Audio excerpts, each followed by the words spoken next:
So good morning students. So today I will discuss about the next topic of the lesson, magnetic effect of electric current, that is electromagnet. Clear? So electromagnet क्या है, इससे पहले दोबारा से एक बार rewind करते हैं. We have discussed about the solenoid. Solenoid is a tightly wound helical coil of insulated metallic wire having number of turns. ठीक है, this is a solenoid. Clear? Now on passing the electric current, the solenoid produce magnetic field similar to that of the bar magnet. ठीक है, ये हम पहले discuss कर चुके हैं. Now the part of the solenoid which is blank means this part of the solenoid, जो inner part होता है, जो hollow होता है, actually cylindrical hollow part होता है, that is called core of the solenoid. ठीक. So if we place a soft iron rod in the core of the solenoid, now look at this diagram. I have taken a soft iron rod and it is placed inside the core of the solenoid. ठीक है. Now when we pass the electric current in it, so it will produce again the magnetic field. तो ये भी magnetic field बनाएगा. ठीक है. So this is called electromagnet. ठीक है, इलेक्ट्रोमैग्नेट का मीन्स यह है, इसमें दो टर्म है, इलेक्ट्रो और मैग्नेट. मीन्स इलेक्ट्रिसिटी से मैग्नेटिज्म क्रिएट हो रहा है और वो मैग्नेटिक इफेक्ट दिखा रहा है, तो दैट इज कॉल्ड इलेक्ट्रोमैग्नेट. ठीक है. So this soft iron core, जब हम इसमें सॉफ्ट आयरन डालते हैं इसके कोर में, तो ये इलेक्ट्रोमैग्नेट बन जाता है. ठीक है, क्लियर है. तो इलेक्ट्रोमैग्नेट क्या है actually? It is a long tightly wound helical coil of metallic wire containing soft iron in its core. ठीक है, एक long tightly wound helical coil है मेटेलिक वायर की, जिसके कोर में एक सॉफ्ट आयरन रॉड होता है, दैट इज कॉल्ड इलेक्ट्रोमैग्नेट. ठीक है, this is called electromagnet. So electromagnet actually solenoid ही है, जिसमें आपका सॉफ्ट आयरन होता है इसके कोर में. ठीक है. So when the current is passed in the wire of the electromagnet, the soft iron core convert into magnet. जब करंट पास होगा इसमें, तो ये सॉफ्ट आयरन कोर जो है ये आपका मैग्नेट में कन्वर्ट हो जाएगा. क्लियर है. So the magnetic field of soft iron add ups with the magnetic field of the solenoid. अब यहाँ पर दो चीज़ें हैं समझने की, कि जो मैग्नेटिक फील्ड बनता है सोलोनॉइड में, ये आपको पहले बता चुके हैं, ये तो मैग्नेटिक फील्ड बनाता ही है इस तरह से. तो यहाँ पर मैग्नेटिक फील्ड जो आपका सोलोनॉइड है वो भी बनाएगा, और जो सॉफ्ट आयरन रॉड आपने इसमें लिया हुआ है ये भी मैग्नेटिक फील्ड बनाएगा. तो दोनों का जो मैग्नेटिक फील्ड है वो एड अप हो जाता है. ठीक है. And this will create a very bigger magnetic field as compare to solenoid. Solenoid से कहीं ज़्यादा मैग्नेटिक इफेक्ट जो है ये इलेक्ट्रोमैग्नेट आपको प्रोड्यूस करके देगा, क्योंकि दोनों सॉफ्ट आयरन कोर और ये सोलोनॉइड दोनों मैग्नेटिक फील्ड बनाते हैं, दोनों का मैग्नेटिक फील्ड जो है ऐड हो जाता है. So it will create 1000 time more magnetic effect as compare to the solenoid. ठीक है. सो इसीलिए इलेक्ट्रोमैग्नेट्स बनाए जाते हैं, क्योंकि इनमें मैग्नेटिक इफेक्ट बहुत ज़्यादा बढ़ जाता है, स्पेशली एट दी पोल्स. ठीक है. पैटर्न की अगर बात करें, the pattern of the magnetic field lines produced by an electromagnet is same या similar to that of the solenoid और द बार मैग्नेट. जिस तरह से सोलोनॉइड में मैग्नेटिक फील्ड लाइंस प्रोड्यूस होती हैं या बार मैग्नेट में प्रोड्यूस होती हैं, सिमिलरली मैग्नेटिक फील्ड लाइंस इस इलेक्ट्रोमैग्नेट्स में भी प्रोड्यूस होंगी लाइक दिस. ठीक है, close continuous curve. Is that clear? Now अब दो पॉइंट्स हैं यहाँ पे. If we want to increase the magnetic field या the magnetic field of an electromagnet is depend upon two factor. दो फैक्टर्स पे डिपेंड करता है. The first thing is the magnitude of the electric current. ठीक है, current जितना ज़्यादा होगा उतना ज़्यादा मैग्नेटिक फील्ड बनेगा. ठीक है, और उतना ही ज़्यादा स्ट्रॉन्गर इलेक्ट्रोमैग्नेट आपका बनेगा. सेकंड फैक्टर है number of turns per unit length. Per unit length जो है आपकी वायर की, सोलेनॉइड की, पर यूनिट लेंथ में आप कितने नंबर ऑफ टर्न्स देते हैं उस पर भी आपका जो मैग्नेटिक फील्ड है इलेक्ट्रोमैग्नेट का वो डिपेंड करेगा। ठीक है, ये दो फैक्टर्स हैं जिन पे मैग्नेटिक फील्ड डिपेंड करता है इलेक्ट्रोमैग्नेट का। ठीक है, one more thing, the electromagnet when the current is switched off, अगर करंट को हम स्विच ऑफ कर देते हैं, अभी जैसे करंट अगर पास हो रहा है तो ये मैग्नेटिक फील्ड बनाएगा and it will behave like a magnet.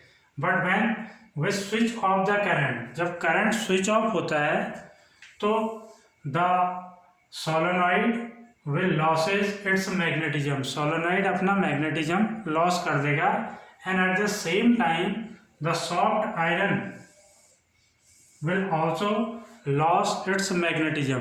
ठीक है, इट मीन्स इलेक्ट्रोमैग्नेट्स में मैग्नेटिज्म तभी तक रहेगा जब तक हम इसमें इलेक्ट्रिक करंट पास कराएंगे। Once the electric current is switched off the electromagnet losses its magnetism. ठीक है, ये अपना मैग्नेटिज्म लॉस कर देते हैं, means they are temporary magnet not permanent, तो इसलिए टेम्पररी मैग्नेट्स हैं।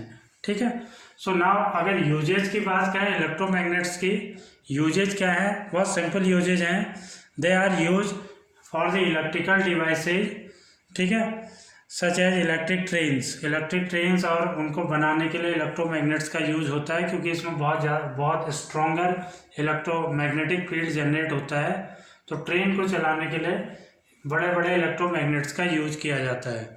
ठीक है, second thing, the electromagnets are use for moving big object of iron from one place to the another place. एक सिंपल मैग्नेट से हम बहुत बड़े आयरन के ऑब्जेक्ट को मूव नहीं कर सकते हैं, तो इलेक्ट्रोमैग्नेट बहुत पावरफुल मैग्नेटिक फील्ड बनाते हैं। So that is why we use such type of electromagnet to move the bigger iron things from one place to the another place. ठीक है, वन मोर जो इसका एप्लीकेशन है, यूजेज है, for removing the small iron splinter from the eye of a patient. ठीक है, किसी की आईज में अगर बहुत छोटे छोटे आयरन के स्प्लिंचर चले गए तो उनको रिमूव करने के लिए भी इलेक्ट्रोमैग्नेट्स का यूज किया जाता है। So these are the some uses of the electromagnet. Clear?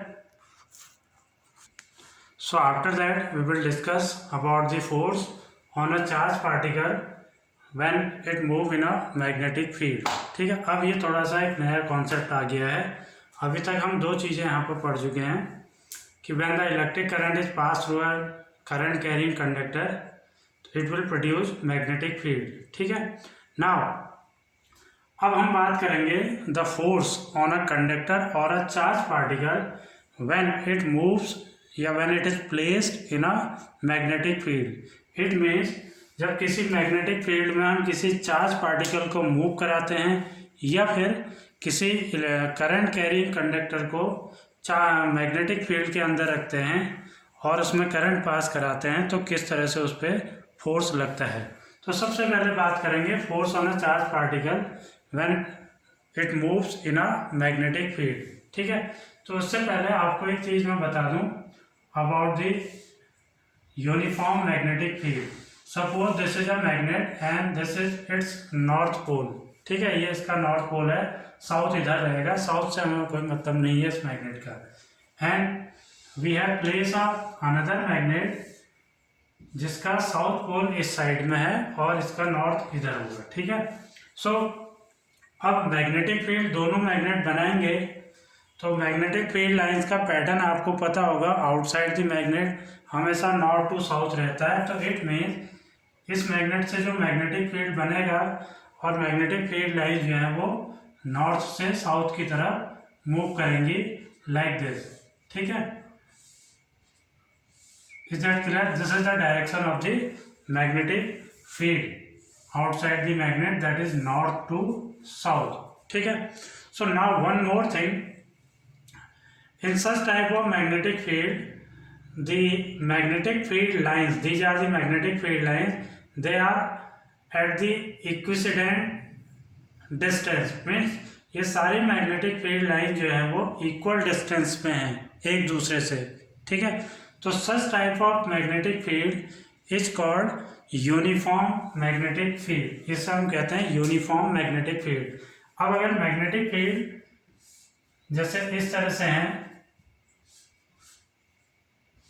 Crowded हैं, ठीक है, ये मैग्नेटिक फील्ड लाइंस हैं। अब यहाँ पर ये क्राउडेड आपको दिख रही है और यहाँ पे they are widely separated from each other the magnetic field lines. So this region is called, this both region are called non uniform magnetic field, क्योंकि यूनिफॉर्म नहीं है। मैग्नेटिक फील्ड लाइंस में जो डिस्टेंस है बिटवीन देम वो unequal है, ठीक है, तो नॉन यूनिफॉर्म मैग्नेटिक फील्ड हो गया, but this is the uniform magnetic field, ठीक है। सो सपोज कीजिए a charge particle, positively charge particle is move perpendicular to this magnetic field, ठीक है, विद अ वेलोसिटी v। अब सपोज कीजिए कोई चार्ज पार्टिकल है और इस मैग्नेटिक फील्ड के अंदर वो v वेलोसिटी के साथ मूव कर रहा है मैग्नेटिक फील्ड के परपेंडिकुलर। ये तो आपका मैग्नेटिक फील्ड हो गया, this is called v and this is the direction of the motion या movement of the charge particle in. अब ये देखिए दोनों का जो डायरेक्शन है वो परपेंडिकुलर हो गया यहाँ पे। सो इस तरह से ये मूव कर रहा है, ठीक है। So now when the charge particle is move through a uniform magnetic field, तो ये एक फोर्स एक्सपीरियंस करेगा, ठीक है। मैं से चार्ज पार्टिकल पे एक फोर्स लगेगा, ठीक है। फोर्स क्यों लगेगा वो बता देता हूँ, क्योंकि charge particle it means current flow हो रहा है, चार्ज है इसमें, और ये मैग्नेटिक फील्ड में जो है आपका मूव करता है, तो जो मैग्नेटिक फील्ड बनता है उसकी वजह से चार्ज पार्टिकल पे फोर्स लगता है। इसके बारे में आगे डिस्कस करेंगे, फोर्स क्यों लगता है वो हम नेक्स्ट सेक्शन में पढ़ेंगे अभी इसी के जस्ट बाद। So there are many factors on which the force on a charged particle is depend when it moves in a uniform magnetic field। वो फैक्टर्स क्या क्या हैं तो ये समझना बहुत ज़रूरी है। The first factor is that more the velocity of the charged particle, more the force acting on the charged particle and vice versa। It means जो चार्ज पार्टिकल पर फोर्स लगेगा वो चार्ज पार्टिकल की वेलोसिटी के direct proportion में रहेगा। It means more the velocity of the charged particle, more the force act on the charged particle and vice versa, ठीक है। मिस वेलोसिटी जितनी ज़्यादा होगी फोर्स उतना ज़्यादा होगा, वेलोसिटी कम होगी तो फोर्स भी कम हो जाएगा चार्ज पार्टिकल पे। Second thing, the force act on the charge particle is also depend upon the magnetic field, the strength of the magnetic field या magnitude of the magnetic field. It means more the magnitude of the magnetic field, more the force act on the charge particle, ठीक। जितना ज़्यादा magnetic field बनेगा या होगा उतना ज़्यादा इस पर फोर्स लगेगा, ठीक है, चार्ज पार्टिकल पे। Third thing, the charge more the charge on the particle, more the force acting on it and vice versa. जितना ज़्यादा चार्ज ये कैरी करेगा, सपोज ये क्यू चार्ज कैरी करता है, तो जितना ज़्यादा चार्ज की वैल्यू होगी उतना ही ज़्यादा इस पर फोर्स अप्लाई होगा, ठीक है। Next thing, the force acting on the charge particle is also depend upon the direction, the angle between the direction of the magnetic field and the direction of the velocity of the charge particle. It means magnetic field और charge particle का जो direction है, अब magnetic field इस direction में है, charge particle का जो मोशन हो रहा है वो इस डायरेक्शन में है, तो इन दोनों के बीच में एंगल क्या बनता है उस पर भी जो फोर्स है वो डिपेंड करता है। It means F is directly proportional to sine theta. Theta is the angle between the direction of the magnetic field and the direction of the charge particle, ठीक है। अब यहाँ पर अगर आप देखेंगे तो direction of magnetic field and direction of the velocity of charge particle के बीच में 90 डिग्री का एंगल बनता है, ठीक है, with they are perpendicular to each other. तो यहाँ पर जब परपेंडिकुलर होता है केस तो फोर्स जो है वो सबसे मैक्सिमम होता है, ठीक है। तो इट मीन्स यहाँ पर साइन थीटा जो है, थीटा की वैल्यू 90 हो जाएगी, ठीक है। तो साइन 90 अगर आता है वैल्यू तो उस समय जो चार्ज पार्टिकल पर फोर्स लगेगा वो मैक्सिमम होगा। ठीक है, अब इन सबको अगर कंबाइन करेंगे तो F is directly proportional to Q B B sine theta हो जाएगा। एक्चुअली आपके सिलेबस में है नहीं, लेकिन मैं आपको बता देता हूँ। अगर प्रोपोर्शनैलिटी कांस्टेंट हटाएं तो F is equal to K Q B B sine theta हो जाएगा। ठीक है, के की वैल्यू SI यूनिट में 1 होती है, तो F is equal to Q B B sine theta हो जाएगा। और अगर साइन थीटा की वैल्यू 90 हो जाए, इट मीन्स थीटा की वैल्यू 90 हो जाए, तो ये साइन 90 हो जाएगा। साइन 90 इक्वल्स टू 1 होता है, तो F is equal to Q B B हो जाएगा। ठीक है, actually this is not in your syllabus, लेकिन ये फैक्टर्स जरूर याद रखिएगा, दे आर इम्पोर्टेंट। ठीक है, the force on a charge particle में जो फैक्टर्स है ये आपके लिए इम्पोर्टेंट है। ठीक है, now after that will discuss the force on a current carrying conductor when it is placed in a magnetic field. So now instead of a charged particle, if we place a current carrying conductor in the uniform magnetic field, अगर यहाँ पर हम एक current carrying conductor रख देते हैं, it means ऐसा conductor जो करंट को कैरी कर सकता है, तो फिर इस पर किस तरह से फोर्स अप्लाई होगा इसके बारे में हम डिस्कस करेंगे। ठीक है, अगेन यहाँ पर भी एक फोर्स इस पर अप्लाई होगा by the magnetic field when the current is pass through the current carrying conductor. Suppose कीजिए इसमें करंट जो है वो आपका वर्टिकली अपवर्ड फ्लो हो रहा है, this is the direction of the electric current. ठीक, and this is the direction of the magnetic field.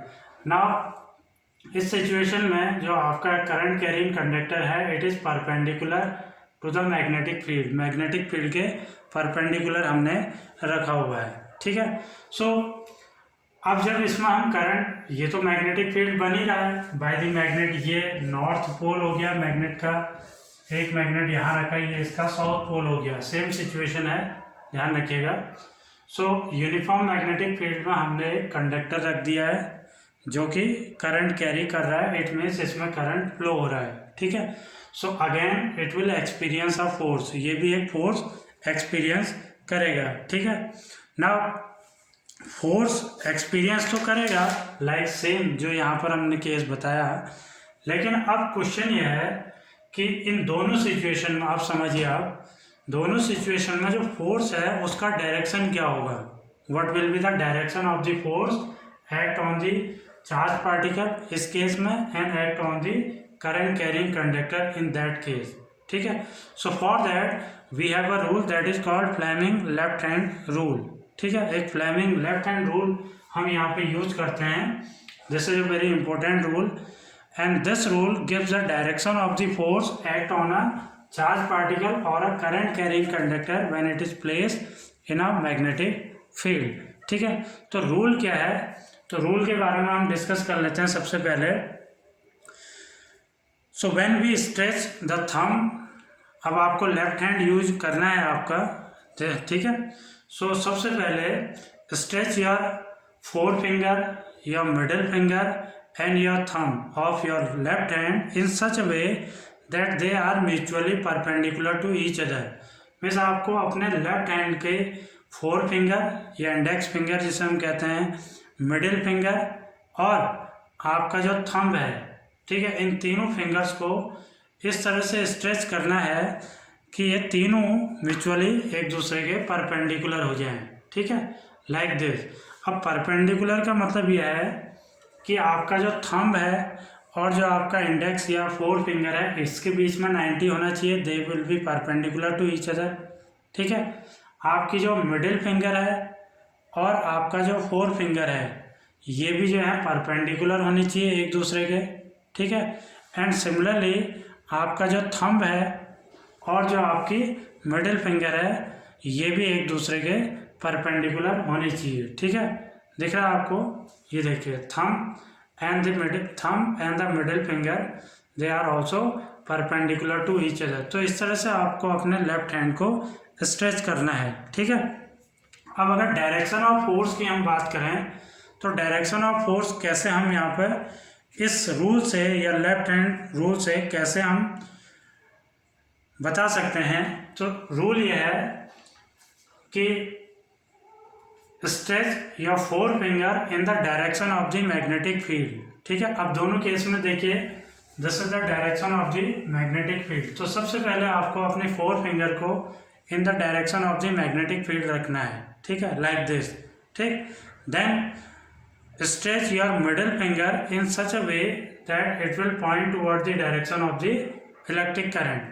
अब अगर इस केस में हम लेते हैं तो इलेक्ट्रिक करंट जो है आपका वर्टिकली अपवर्ड है, तो आपका जो फोर फिंगर है वह हमेशा बी या मैग्नेटिक फील्ड के डायरेक्शन में रहना चाहिए, लाइक दिस।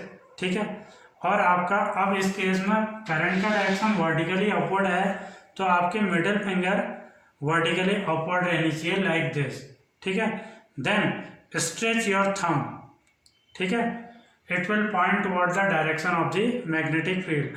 अब इस केस में जो थंब है वो आपका अंदर की तरफ जाएगा। इट मीन्स करंट का डायरेक्शन तो वर्टिकली अपवर्ड हो गया, this is the direction of the magnetic field, and the thumb will point toward the direction of the force act on this conductor. इस कंडक्टर पर जो फोर्स लगेगा वो आपका थंब जिस डायरेक्शन में उसी डायरेक्शन में फोर्स लगेगा। तो इस केस में अगर यहाँ पर आप देखें तो इस केस में जो कंडक्टर है उस पर अंदर की तरफ फोर्स लगेगा। ठीक है, इनटू द बोर्ड, अंदर की तरफ। ठीक है, इज दैट क्लियर? सिमिलरली यहाँ पर भी आप यूज कर सकते हैं। अब जो पॉजिटिव चार्ज है उसी को हम करंट का डायरेक्शन लेंगे। यहाँ पे बी का डायरेक्शन सेम है, this is the direction of B. Now stretch your middle finger in the direction of the motion of the charge particle, क्योंकि charge particle, positively charge particle हमेशा current का direction हम बताते हैं। Then stretch your thumb. अब ये thumb जो है it will point toward out of the board, ये आपकी तरफ पॉइंट कर रहा है, तो this will with the direction of the force act on the conductor. ठीक है, अब अगर यहाँ पर हम करंट के डायरेक्शन को चेंज कर दें, ठीक है, वर्टिकली डाउनवर्ड कर दें करंट का डायरेक्शन, तो क्या होगा? अगेन आपका four finger magnetic field same रहेगा। अब आपकी जो मिडिल फिंगर है वो वर्टिकली डाउनवर्ड हो जानी चाहिए, क्योंकि it will be the direction of the electric current. Then stretch your thumb, it will indicate the direction of the force. तो अब थंब आपकी तरफ हो गया है, तो this will be the direction of the force act on this conductor. ठीक है, अब अगर आप करंट के डायरेक्शन को यही रखिए वर्टिकली डाउनवर्ड, और मैग्नेटिक फील्ड के डायरेक्शन को चेंज कर दें, तो फिर क्या होगा? तो again Fleming left hand rule लगाइए और मैग्नेटिक फील्ड का डायरेक्शन आपको पता लग जाएगा। ठीक है, अब ये आपका फोर फिंगर हो गई इन the direction of the magnetic field. ठीक, अब आपका जो मिडिल फिंगर है वो वर्टिकली डाउनवर्ड होना चाहिए, तो आपको अपने हैंड को इस तरह से रोटेट करना पड़ेगा। ठीक है, this is the direction of the magnetic field and this is the direction of the electric current, and thumb will point into the board, अंदर की तरफ बोर्ड में पॉइंट करेगा थंब, तो ये this will be the direction of the force on the current carrying conductor. So in this way we can know the direction of the force act on a current carrying conductor or a charged particle when it is placed in a uniform magnetic field. Clear हो गया ना? अब बात करते हैं हम what are the factors या what is the magnitude of the force act on the current carrying conductor. Same factors हैं.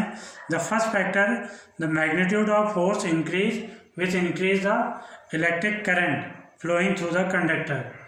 अब क्योंकि यहाँ करंट फ्लो हो रहा है, तो करंट जितना ज़्यादा फ्लो होगा तो इस पर जो फोर्स लगेगा वो उतना ही ज़्यादा होगा, एंड द वाइस वर्सा। ठीक है, second thing, magnitude of the force increase with increase in the magnetic field.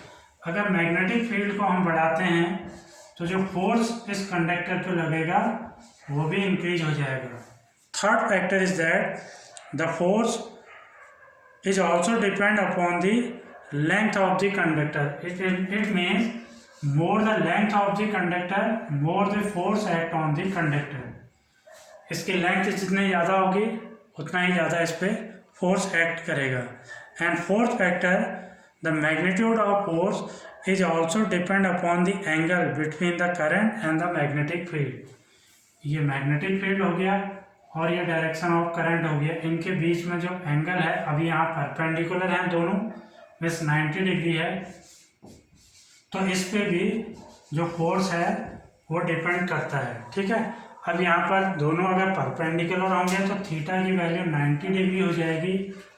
Again same factor है, मैंने आपको बताया था जब परपेंडिकुलर होता है डायरेक्शन ऑफ इलेक्ट्रिक करंट और मैग्नेटिक फील्ड, जब मैग्नेटिक फील्ड B और इलेक्ट्रिक करंट I परपेंडिकुलर हो जाते हैं तो वहाँ पर जो कंडक्टर पे फोर्स लगेगा वो हमेशा मैक्सिमम होगा, ये ध्यान रखिएगा। ठीक है, इज दैट क्लियर? अगेन इन सबको अगर कंबाइन करें हम तो F is directly proportional to BIL sine theta. ठीक है, ये आपका हो जाएगा। क्लियर हो गया? So these are some factors on which the force depend upon the conductor when it is place in a uniform magnetic field. ठीक है, after that we will discuss about the electric motor, क्योंकि यहाँ पर जो Fleming left hand rule पड़ा है और जो फोर्स यहाँ पर हम पढ़ रहे हैं ये बहुत इंपॉर्टेंट है, क्योंकि इलेक्ट्रिक मोटर जो हमारी होती हैं तो इलेक्ट्रिक मोटर इसी प्रिंसिपल पर काम करती हैं कि जब करंट फ्लो होता है मैग्नेटिक फील्ड के अंदर, जब कंडक्टर में करंट फ्लो होता है तो वो एक फोर्स एक्सपीरियंस करता है। ठीक है, और उसी फोर्स की वजह से हम जो है इलेक्ट्रिक करंट को मैकेनिकल एनर्जी में कन्वर्ट कर सकते हैं। तो इसी प्रिंसिपल पे बेस्ड आप हम जो है नेक्स्ट सेक्शन में इलेक्ट्रिक मोटर के बारे में पढ़ेंगे। ठीक है, so that's all for today, thank you and have a nice day.